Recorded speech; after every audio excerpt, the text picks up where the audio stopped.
होता है global south मतलब अगर आप ग्लोब को देखें तो जो साउथ में कंट्रीज़ हैं, एक नॉर्थ में कंट्रीज़ हैं यूरोप अमेरिका, साउथ में जो एशिया अफ्रीका में और लैटिन अमेरिका में जो कंट्रीज़ हैं उनका एक ग्रुप। अब एक काम करते हैं, 1 फरवरी को आएगा देश का बजट।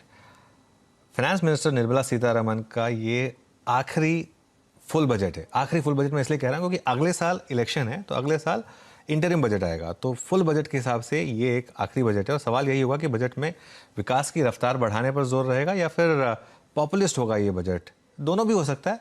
आम बजट, आम जनता सोच रही है कि टैक्स थोड़ा कम होगा, लेकिन इंडस्ट्री की नज़र है कि क्या यहाँ पर एक्सपेंशन को एक बढ़ावा मिलेगा। इन सब पर बात करने के लिए आज हमारे साथ एक बहुत ही खास मेहमान जुड़ गए हैं। कोटक एएमसी के एमडी और सीईओ नीलेश शाह जी जुड़ गए हैं हमारे साथ।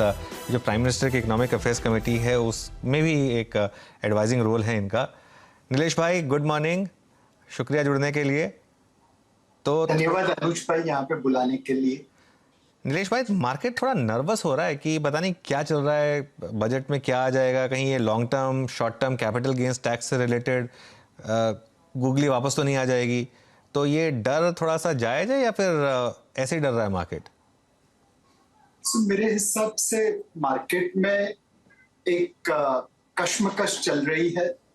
शॉर्ट टर्म में हमारे वैल्यूएशन अपनी historical average as well as peer group से ऊपर है और long term growth potential market को बहुत नीचे गिरने नहीं दे रही है। और उसी कश्मकश में बजट मंडरा रहा है। उम्मीद है कि वित्त मंत्री यह याद रखेगी कि एक एसटीटी ऑलरेडी लेवी है, उसमें 35 से 40 हजार करोड़ सालाना आवक होती है कर की, और उसके उपरांत short term and long term capital gain प्रदान किया जाता है। मेरे हिसाब से रेट से छेड़खानी करने की जगह पे अगर हम टेन्योर कॉमन कर दे कि इक्विटी में 1 साल, रियल एस्टेट में 2 साल, फिक्स्ड इनकम में 3 साल, उसकी जगह हर टेन्योर एक ही कर दे हर एसेट क्लास में, वो अच्छा रहेगा। और दूसरे जो लूप होल से अनुज भाई, जैसे लिस्टेड डिबेंचर के जरिए ब्याज की इनकम को कैपिटल गेन में कन्वर्ट किया जाता है। जो 30-40% पे टैक्स होना चाहिए वो 10% पे टैक्स होता है। आज लिस्टेड डिबेंचर मार्केट तकरीबन 1 लाख करोड़ के ऊपर है और ये कहना मुनासिब होगा कि 25 से 30% टैक्स की लूप होल है।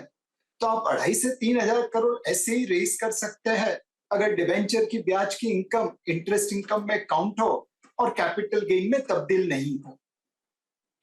ठीक है, तो ये तो आप का एक क्लियर कट व्यू है यहाँ पर, और एसटीटी को लेकर क्लियरली एक पहले भी हम चर्चा कर चुके हैं। तो नीलेश भाई, बजट में मार्केट क्या फोकस कर रहा है, मार्केट और क्या चाहता है बजट से? और कंसिडरिंग जैसा मैंने कहा कि ये करंट फाइनेंस मिनिस्टर का आखिरी फुल बजट है, अगले साल भी बजट लाएंगे वो ऑब्वियसली, लेकिन वो इंटरिम बजट होगा। तो क्या एक्सपेक्टेशन रखनी चाहिए मार्केट को? मार्केट की उम्मीद है कि वित्त मंत्री सूर्य कुमार यादव की तरह बैटिंग करेंगी, उमरान मलिक की तरह बॉलिंग करेगी और रविंद्र जाडेजा की तरह फील्डिंग करेगी। एक ही खिलाड़ी में से इतनी आशाएं, इतनी उम्मीदें रखना बहुत ज्यादा है, लेकिन वित्त मंत्री ने पिछले कुछ सालों से इसी प्रकार से भूमिका निभाई है, तो उम्मीदें बढ़ी हुई है। मतलब बेन स्टोक्स की तरह खेलना पड़ेगा। एब्सोल्युटली। हमें फिस्कल प्रूडेंस का पाथ अपनाना होगा। इसी वजह से आज हमारी मार्केट दुनिया की मार्केट से प्रीमियम पे ट्रेड हो रही है। टैक्स रेट जैसे अनुज भाई आपने बताया ऑलरेडी काफी ज्यादा है, तो जो टैक्स के लूप होल्स है उसे प्लग करिए, अलग अलग तरीके से टैक्स रेज करिए, और इंफ्रास्ट्रक्चर के ऊपर जो हमने भार दिया है, जो काम हमने 1947 से 2014 तक किया, मोटा मोटा उतना ही काम, उतना ही इंफ्रास्ट्रक्चर 2014 से 2024 तक बना रहे हैं। तो इंफ्रास्ट्रक्चर स्पेंडिंग पे जोर जारी रखिए, नॉन टैक्स रेवेन्यू रेज करिए, और ये दोनों के मिश्रण से फिस्कल प्रूडेंस का पाथ अपनाते रहिए।